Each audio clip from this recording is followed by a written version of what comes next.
शनि प्रदोष व्रत भगवान शिव और शनि देव को समर्पित होता है। यह व्रत उस दिन रखा जाता है जब प्रदोष तिथि शनिवार को पड़ती है। यह व्रत विशेष रूप से शनि दोष, कष्ट, बाधाओं और आर्थिक समस्याओं से मुक्ति के लिए किया जाता है।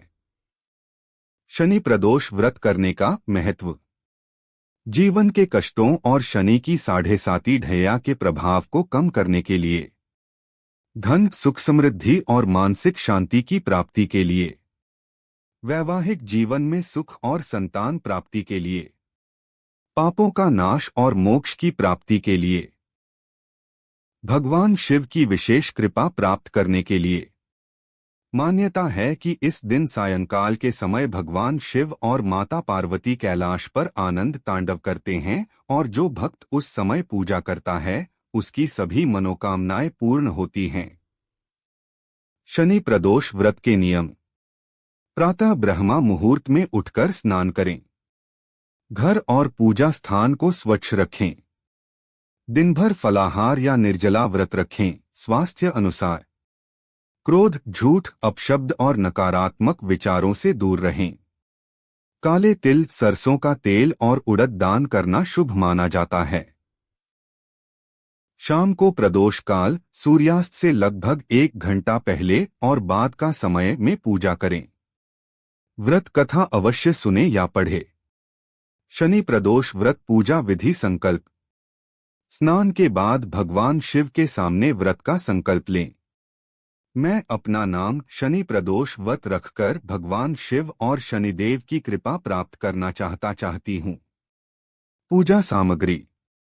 गंगाजल, बेलपत्र, धतूरा, कच्चा दूध, दही, शहद, घी, पंचामृत, काले तिल, सरसों का तेल, दीपक, अगरबत्ती।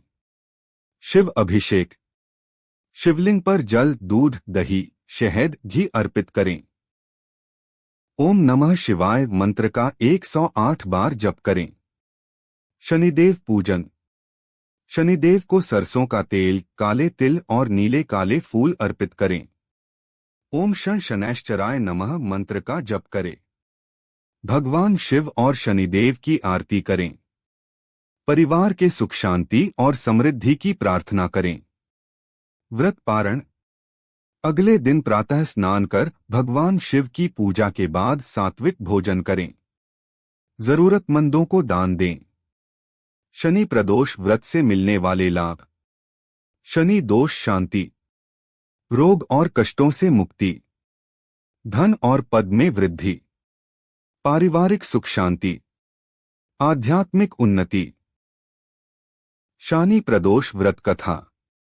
गर्गाचार्य ने कहा, हे महामते, आपने शिव शंकर प्रसन्नता हेतु समस्त प्रदोष व्रतों का वर्णन किया। अब हम शनि प्रदोष विधि सुनने की इच्छा रखते हैं, सो कृपा करके सुनाइए।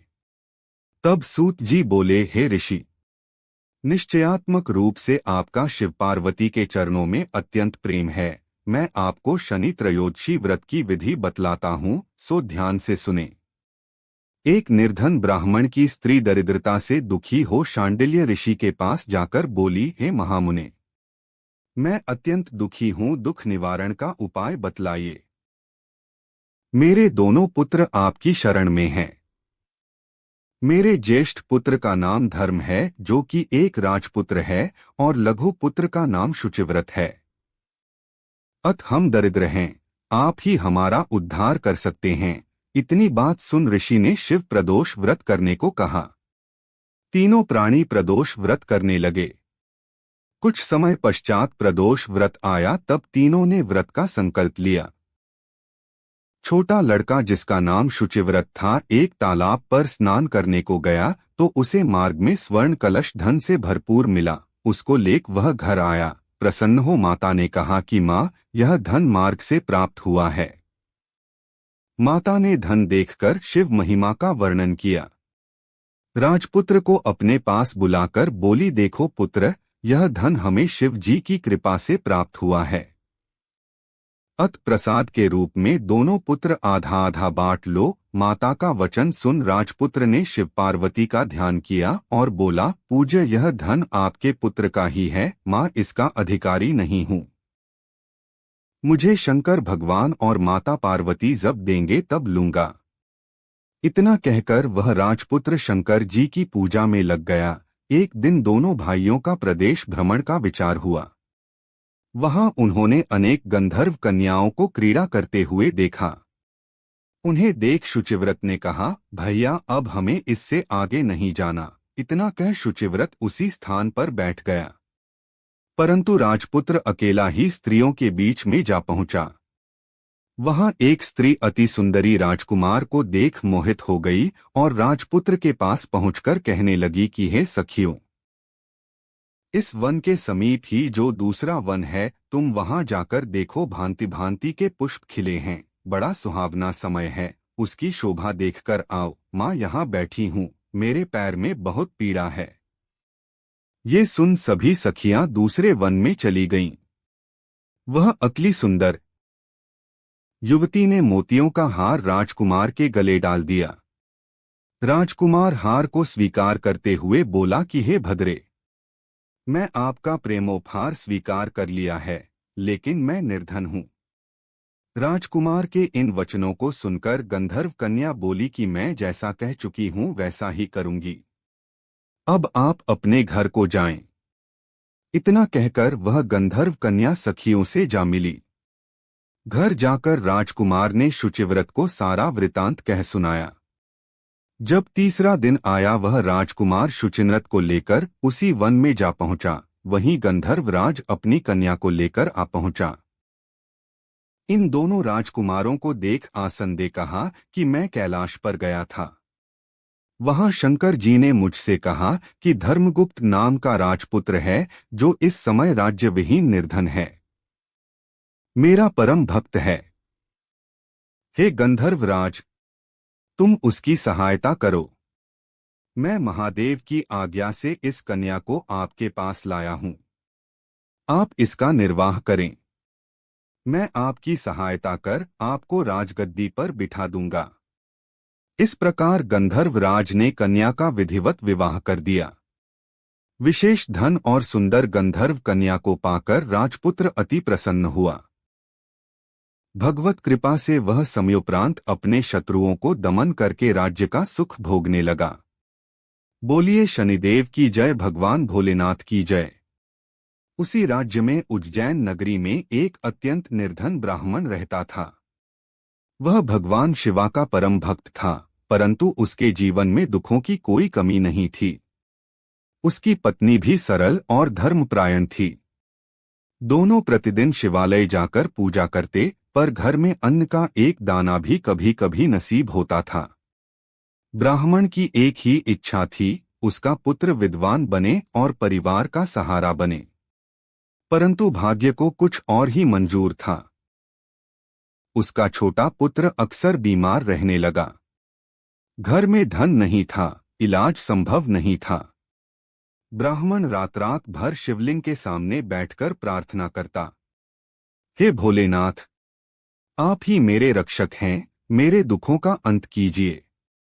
एक दिन नगर में एक महात्मा आए। ब्राह्मण ने उनकी सेवा की और अपने कष्ट बताए। महात्मा ने ध्यान लगाकर कहा, तुम पर शनि देव की कठोर दृष्टि है। यदि तुम श्रद्धा से शनि प्रदोष व्रत रखो और भगवान शिव की उपासना करो तो तुम्हारे सारे दुख दूर हो सकते हैं। ब्राह्मण ने पूछा, महात्मन, शनि प्रदोष व्रत कैसे किया जाता है? महात्मा बोले, जब प्रदोष तिथि शनिवार को आए उस दिन उपवास रखकर संध्या समय भगवान शिव का अभिषेक करो, शनिदेव को तिल और तेल अर्पित करो और सच्चे मन से प्रार्थना करो। ब्राह्मण और उसकी पत्नी ने निश्चय किया कि वे यह व्रत अवश्य करेंगे। कुछ ही दिनों बाद शनिवार को प्रदोष तिथि आई। दोनों ने प्रातः स्नान किया, घर की सफाई की और व्रत का संकल्प लिया। दिन भर बिना अन्न के रहे। शाम को शिव मंदिर गए। वहां दीप जलाए, जल और दूध से अभिषेक किया और ओम नमः शिवाय का जप किया। ब्राह्मण की आंखों से आंसू बह रहे थे। उसने कहा, हे शिव शंकर, यदि मेरे जीवन में दुख लिखे हैं तो मुझे शक्ति दो उन्हें सहने की, पर मेरे बच्चे को स्वस्थ कर दो। उस रात ब्राह्मण ने स्वप्न देखा। भगवान शिव प्रकट हुए और बोले, वत्स, तुम्हारी भक्ति से मैं प्रसन्न हूं। शनिदेव की परीक्षा कठोर होती है, परंतु जो श्रद्धा से प्रदोष व्रत करता है उसके कष्ट अवश्य दूर होते हैं। सुबह जब ब्राह्मण जागा तो उसके पुत्र का ज्वर उतर चुका था। धीरे धीरे वह स्वस्थ होने लगा। परंतु कथा यहीं समाप्त नहीं होती। शनिदेव की परीक्षा सरल नहीं होती। कुछ ही समय बाद ब्राह्मण पर झूठा आरोप लगा और उसे राजदरबार में बुलाया गया। राजा ने बिना जांच के उसे कारागार में डाल दिया। ब्राह्मण ने जेल में भी भगवान शिव का नाम नहीं छोड़ा। वह हर शनिवार प्रदोष व्रत रखता और मन ही मन पूजा करता। उसकी पत्नी भी घर पर व्रत करती रही। उधर राजा को एक रात स्वप्न में भगवान शिव ने दर्शन दिए और कहा, जिस ब्राह्मण को तुमने बंदी बनाया है वह निर्दोष है। उसे मुक्त करो, अन्यथा राज्य में संकट आएगा। राजा घबराकर जागा। सुबह तुरंत ब्राह्मण को बुलवाया। जांच हुई तो पता चला कि वह सचमुच निर्दोष था। राजा ने क्षमा मांगी और उसे सम्मानपूर्वक मुक्त किया। इतना ही नहीं, उसे धन और भूमि भी दान में दी। ब्राह्मण का जीवन बदल गया। अब उसके घर में धनधान्य की कमी नहीं थी। उसका पुत्र बड़ा होकर विद्वान बना और राज्य में सम्मानित स्थान पाया। ब्राह्मण और उसकी पत्नी ने जीवन भर शनि प्रदोष व्रत करना नहीं छोड़ा। एक दिन शनिदेव स्वयं प्रकट हुए और बोले, हे भक्त, तुम्हारी श्रद्धा और धैर्य से मैं प्रसन्न हूं। जो भी मनुष्य श्रद्धा से शनि प्रदोष व्रत करेगा मैं उसके कष्टों को अवश्य कम करूंगा। ब्राह्मण ने हाथ जोड़कर कहा, हे देव, मेरी प्रार्थना है कि जो भी यह कथा सुने या पढ़े उसके जीवन के दुख दूर हों। शनिदेव ने आशीर्वाद दिया और अंतर्धान हो गए। इस कथा से हमें 3 प्रमुख बातें सीखने को मिलती हैं। शनि की परीक्षा कठिन होती है पर न्यायपूर्ण होती है। भगवान शिव की भक्ति हर संकट से उबार सकती है। धैर्य और श्रद्धा से किया गया शनि प्रदोष व्रत जीवन बदल सकता है। जो भी श्रद्धा और नियम से यह व्रत करता है उसे शनि दोष से राहत मिलती है, आर्थिक कष्ट दूर होते हैं और जीवन में सुख शांति आती है। जो श्रद्धा से शनि प्रदोष व्रत की यह कथा पढ़ता या सुनता है उसके जीवन के कष्ट दूर होते हैं और भगवान शिव तथा शनिदेव की कृपा सदैव बनी रहती है। शनिदेव की दूसरी कथा। प्राचीन काल में अवंती नगरी में एक प्रतापी राजा रहता था। वह न्यायप्रिय तो था, परंतु अपने वैभव और शक्ति पर अत्यधिक गर्व करता था। वह भगवान शिव की पूजा तो करता था, लेकिन उसके मन में यह अभिमान आ गया था कि उसकी समृद्धि केवल उसके पराक्रम से है। एक दिन दरबार में एक वृद्ध ज्योतिषी आया। उसने राजा की कुंडली देखकर कहा, महाराज, कुछ ही समय में आप पर शनि देव की कठिन दृष्टि पड़ने वाली है। यदि आप सावधान न हुए तो राज्य, धन और सम्मान सब चला जाएगा। राजा हंस पड़ा। उसने कहा, मेरे पास विशाल सेना है, अपार धन है। कौन मेरा क्या बिगाड़ सकता है? ज्योतिषी शांत स्वर में बोला, शनि की चाल धीमी है पर प्रभाव गहरा है। उनसे बचने का एक ही उपाय है, श्रद्धा से शनि प्रदोष व्रत करना और भगवान शिव की उपासना करना। पर राजा ने उसकी बात को गंभीरता से नहीं लिया। कुछ ही महीनों में राज्य में अजीब घटनाएं होने लगीं। अकाल पड़ा, व्यापार ठप हो गया, सेना में विद्रोह हुआ, पड़ोसी राज्य ने आक्रमण कर दिया। राजा की योजनाएं असफल होने लगीं। धीरे धीरे उसका खजाना खाली हो गया। राजा ने महसूस किया कि वास्तव में शनिदेव की परीक्षा आरंभ हो चुकी है। एक दिन युद्ध में पराजित होकर उसे अपना राज्य छोड़कर वन में शरण लेनी पड़ी। उसके साथ केवल उसकी धर्मपत्नी थी। वन में दोनों अत्यंत कष्ट में रहने लगे। कभी भोजन मिलता, कभी नहीं। राजा को अपने अभिमान पर पश्चाताप होने लगा। वह सोचता, काश मैंने उस ज्योतिषी की बात मान ली होती। वन में भटकते हुए उन्हें एक आश्रम मिला। वहां एक तेजस्वी संत तपस्या कर रहे थे। राजा ने उनके चरणों में गिरकर अपनी व्यथा सुनाई। संत ने ध्यान लगाया और बोले, राजन, यह सब शनिदेव की परीक्षा है। तुमने अभिमान किया था। अब यदि सच्चे मन से शनि प्रदोष व्रत करोगे और शिव आराधना करोगे तो सब कुछ पुनः प्राप्त कर सकोगे। राजा और रानी ने उसी क्षण संकल्प लिया। शनिवार को प्रदोष तिथि आई। दोनों ने नदी में स्नान किया, उपवास रखा और शाम को एक छोटे से शिवलिंग के सामने दीप जलाया। उन्होंने जल, बेलपत्र और फूल अर्पित किए। राजा ने आंसुओं भरी आंखों से कहा, हे महादेव, मैं अपने अभिमान के लिए क्षमा चाहता हूँ। मुझे शक्ति दें कि मैं इस परीक्षा को सह सकूं। रानी ने भी शनिदेव से प्रार्थना की, हे न्याय के देवता, हमें क्षमा करें और धर्म के मार्ग पर चलने की प्रेरणा दें। उस रात दोनों ने भजन गाए और कथा सुनी। उन्होंने नियमपूर्वक हर शनि प्रदोष को यही व्रत दोहराया। कुछ समय बाद राजा के पुराने मंत्री और सैनिक उसे खोजते हुए वन में पहुंचे। उन्होंने बताया कि जिस पड़ोसी राजा ने राज्य छीना था वह अचानक बीमार पड़ गया और उसकी सेना में आपसी संघर्ष हो गया। राज्य में अराजकता फैल गई थी। प्रजा को अपने पुराने राजा की याद आई। सबने मिलकर उसे वापस बुलाया। राजा ने विनम्रता से कहा, यदि यह भगवान शिव और शनिदेव की इच्छा है तो मैं लौटूंगा, पर इस बार अभिमान नहीं करूंगा। राज्य में लौटकर उसने सबसे पहले शिव मंदिर में जाकर विशेष पूजा की। उसने दान दिया, गरीबों की सहायता की और न्यायपूर्वक शासन किया। एक रात स्वप्न में शनिदेव प्रकट हुए। उन्होंने कहा, राजन, मेरी दृष्टि दंड देने के लिए नहीं, सुधारने के लिए होती है। तुम्हारा अभिमान समाप्त हुआ, इसलिए तुम्हें पुनः समृद्धि मिली। जो भी श्रद्धा और नियम से शनि प्रदोष व्रत करेगा उसके जीवन के कष्ट मैं कम कर दूंगा। राजा ने हाथ जोड़कर प्रणाम किया। उसके बाद राज्य में सुख शांति और समृद्धि बनी रही। शिव जी की दूसरी कथा। शनि प्रदोष व्रत कथा के अनुसार प्राचीन काल में एक नगर सेठ थे।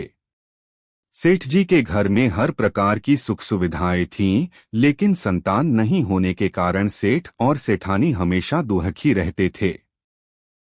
काफी सोच विचार करके सेठ जी ने अपना काम नौकरों को सौंप दिया और खुद सेठानी के साथ तीर्थ यात्रा पर निकल पड़े। अपने नगर से बाहर निकलने पर उन्हें एक साधु मिले जो ध्यानमग्न बैठे थे।